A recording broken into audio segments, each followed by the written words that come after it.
नमस्कार, मैं हूं सत्यपाल और आप देख रहे हैं CWB हिंदी न्यूज।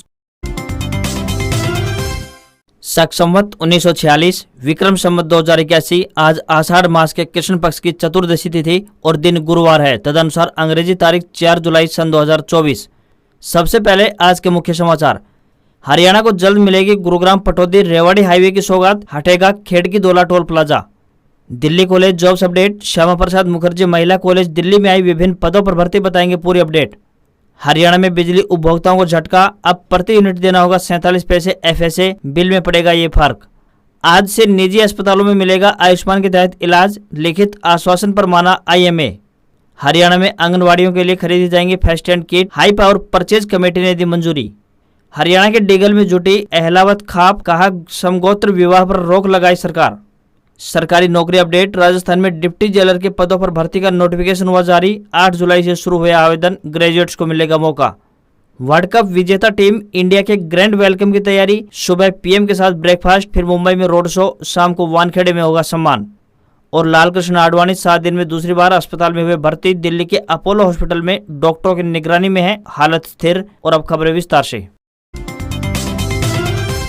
हरियाणा में मानसून पूरे प्रदेश में छा गया है। प्रदेश के कई इलाकों में झमाझम बारिश हो रही है, तो कई इलाके ऐसे हैं जहां सामान्य से कम बारिश दर्ज की गई है, खासतौर पर प्रदेश के उत्तरी इलाकों में, जबकि दक्षिण के जिलों में अच्छी बारिश दर्ज हुई है। मौसम विभाग के पूर्वानुमान के मुताबिक अगले 3 दिन बारिश के आसार हैं। 8 जुलाई से मानसून कमजोर पड़ता हुआ दिखाई देगा, तो बारिश से कई जिलों में 3 से 4 डिग्री सेल्सियस तक तापमान में गिरावट दर्ज की गई है। मौसम विभाग के अनुमान के अनुसार बता दें कि जुलाई के तीसरे हफ्ते से जोरदार बारिश का अनुमान है।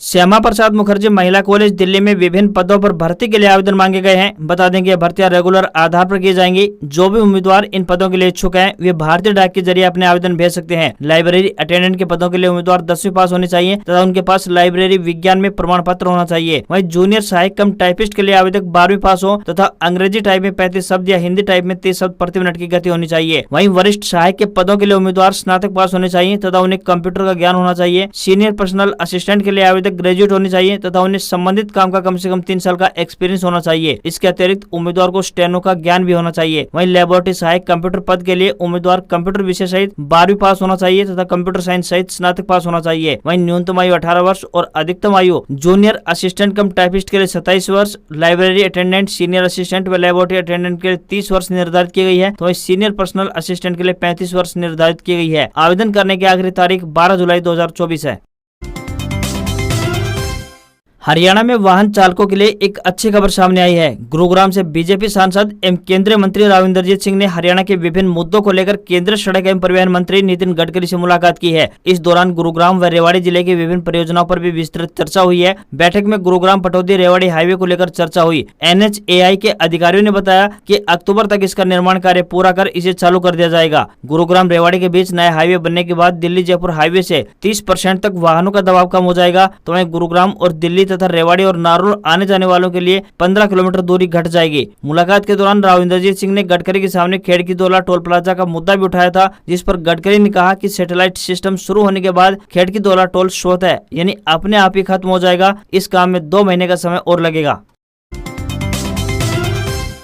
हरियाणा के मुख्यमंत्री नायब सिंह सैनी ने सिरसा जिले को कई बड़ी सौगातें दी हैं। जिले को 78 करोड़ रुपए से अधिक राशि की 13 विकास परियोजनाएं मिली हैं। इस दौरान CM ने 10 करोड़ 35 लाख 65 हजार रुपए की 5 परियोजनाओं का उद्घाटन व 67 करोड़ 66 लाख 72 हजार रुपए की लागत की विभिन्न 8 परियोजनाओं का शिलान्यास किया। CM सैनी ने कहा कि सरकारी साधनों पर पहला हक गरीबों का है और हम लगातार इस पर काम कर रहे हैं। अंत्योदय की दिशा में लागू की गई योजनाओं से उनके जीवन में काफी बदलाव आया है। मुख्यमंत्री शहरी तथा ग्रामीण आवास योजना के तहत गरीब लोगों को आवास भी दिए जा रहे हैं।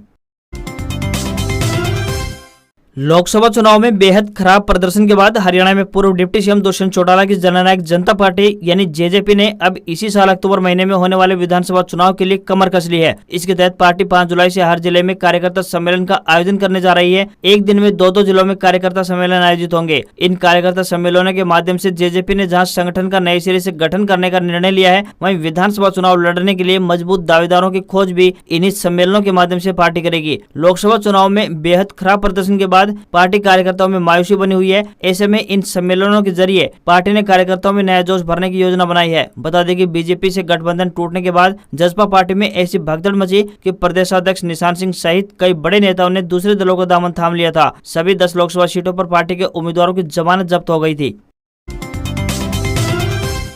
हरियाणा के हिसार जिले के आदमपुर हलके के लोगों के लिए एक अच्छी खबर सामने आई है। मिली जानकारी के अनुसार बता दें कि आदमपुर नगर पालिका का दर्जा खत्म होने की घोषणा किसी भी वक्त हो सकती है। राज्य सरकार से इसकी मंजूरी मिलने के बाद फाइल हिसार जिला उपायुक्त के कार्यालय में पहुंच चुकी है। बता दें कि 29 जून 2021 को तत्कालीन मुख्यमंत्री मनोहर लाल खट्टर द्वारा आदमपुर को नगर पालिका का दर्जा दिया गया था। इसके बाद लोगों ने 1 महीने से भी ज्यादा दिनों तक विरोध करते हुए धरना प्रदर्शन किया था। लोगों का कहना था कि नगर पालिका का दर्जा मिलने पर सुविधा कुछ भी नहीं मिली, बल्कि टैक्स की मार झेलनी पड़ रही है। तब कुलदीप बिश्नोई ने धरने पर पहुंचकर आश्वासन दिया था कि वह सरकार से मिलकर नगर पालिका का दर्जा खत्म करवाएंगे। तो वहीं इसी दौरान गत 6 जून को कुलदीप बिश्नोई ने बेटे भव्य बिश्नोई के साथ जाकर सीएम नायब सैनी से मुलाकात करते हुए आदमपुर से नगर पालिका का दर्जा हटाने की गुहार लगाई थी। इसके बाद सरकार ने कार्रवाई करते हुए फाइल को आगे बढ़ाया। अब फाइल मंजूर होकर हिसार डीसी ऑफिस पहुंच चुकी है। ऐसे में अब किसी भी वक्त इसकी घोषणा हो सकती है। पुलिस भर्ती का इंतजार कर रहे युवाओं के लिए एक बड़ी खबर सामने आ रही है। जैसा कि आप जानते हैं, हरियाणा कर्मचारी चयन आयोग यानी HSSC द्वारा 6000 पुलिस सिपाहियों की भर्ती के लिए सभी CET क्वालिफाई उम्मीदवारों से आवेदन मांगे जा रहे हैं। युवाओं को 8 जुलाई तक का वक्त दिया गया है। पुलिस भर्ती के लिए इस बार पहले फिजिकल होगा, फिर PST होगा व बाद में लिखित परीक्षा का आयोजन किया जाएगा। सरकार भी चाहती है कि आने वाले विधानसभा चुनाव से पहले भर्ती पूरी कर ली जाए, इसलिए सरकार व आयोग बिल्कुल फुर्ती से काम में जुटे हुए हैं। साध्वियों से यौन शोषण मामले में रोहतक के सुनारे जेल में सजा भुगत रहे डेरा सच्चा सौदा प्रमुख गुरमीत राम रहीम के लिए एक बार फिर से बुरी खबर सामने आ रही है। उनकी फरलो याचिका पर पंजाब एंड हरियाणा हाईकोर्ट में सुनवाई हुई थी, लेकिन हाईकोर्ट ने राहत देने से इनकार कर दिया। वहीं हाईकोर्ट ने इस पूरे मामले में हरियाणा सरकार और डेरा प्रमुख की फरलो का विरोध जताने वाली SGPC को भी नोटिस जारी किया है। बता दें कि डेरा प्रमुख गुरमीत राम रहीम ने 21 दिन की फरलो की मांग के संबंध में पंजाब एंड हरियाणा हाईकोर्ट में अर्जी लगाई थी, जिस पर 2 जुलाई को सुनवाई होनी थी, लेकिन बेंच ने मामले की सुनवाई 31 जुलाई 2024 तक स्थगित कर दी है। हरियाणा में इसी साल अक्टूबर महीने में विधानसभा चुनाव प्रस्तावित हैं, जिसको देखते हुए सभी राजनीतिक दल अपनी अपनी तैयारियों को अंतिम रूप देने में जुटे हुए हैं। इसी कड़ी में हरियाणा प्रदेश कांग्रेस कमेटी ने आगामी विधानसभा चुनाव लड़ने के इच्छुक उम्मीदवारों से आवेदन पत्र आमंत्रित किए हैं। हरियाणा विधानसभा चुनाव में कांग्रेस का टिकट लेने के लिए अब दावेदारों को फीस भी चुकानी होगी। प्रदेश कांग्रेस कमेटी ने जनरल कैटेगरी के दावेदारों के लिए 20,000 और SC श्रेणी के लिए 5,000 रुपए की फीस निर्धारित की है। इसके साथ ही महिलाओं के लिए भी 5,000 रुपए की राशि लगेगी। अब उन्हीं नेताओं के नामों पर पार्टी मंथन करेगी जो फीस के साथ आवेदन करेंगे। अगर कोई नेता एक से अधिक हलके की टिकट के लिए आवेदन करता है तो उसे सभी जगह के लिए निर्धारित फीस अलग अलग जमा करवानी होगी। टिकट मिले या नहीं, लेकिन फीस वापस नहीं होगी। यह आवेदन पत्र 5 जुलाई से मिलना शुरू हो जाएंगे और आवेदन करने की आखिरी तारीख 31 जुलाई रहेगी। हरियाणा के नायब सैनी सरकार ने हरियाणा के लाखों बिजली उपभोक्ताओं को जोर का झटका धीरे से दिया है। बता दें कि बिजली विभाग ने इसी साल के आखिरी महीने तक 47 पैसे प्रति यूनिट का फ्यूल सरचार्ज एडजस्टमेंट यानी FSA के भुगतान को जारी रखने का फैसला किया है। उत्तर हरियाणा बिजली वितरण निगम द्वारा जारी एक पत्र में कहा गया है कि बिजली उपभोक्ताओं की विभिन्न श्रेणियों पर मौजूदा FSA यानी 47 पैसे प्रति यूनिट दिसंबर 2024 तक जारी रहेगा। बता दें कि FSA विद्युत वितरण कंपनी द्वारा अल्पकालीन समझौतों के माध्यम से अतिरिक्त विद्युत आपूर्ति की व्यवस्था करने में व्यय की गई राशि की वसूली के लिए लगाया जाता है। हरियाणा में FSA जारी रखने के फैसले से हर महीने बिजली उपभोक्ताओं को लगभग 100 रुपए ज्यादा भुगतान करना पड़ेगा।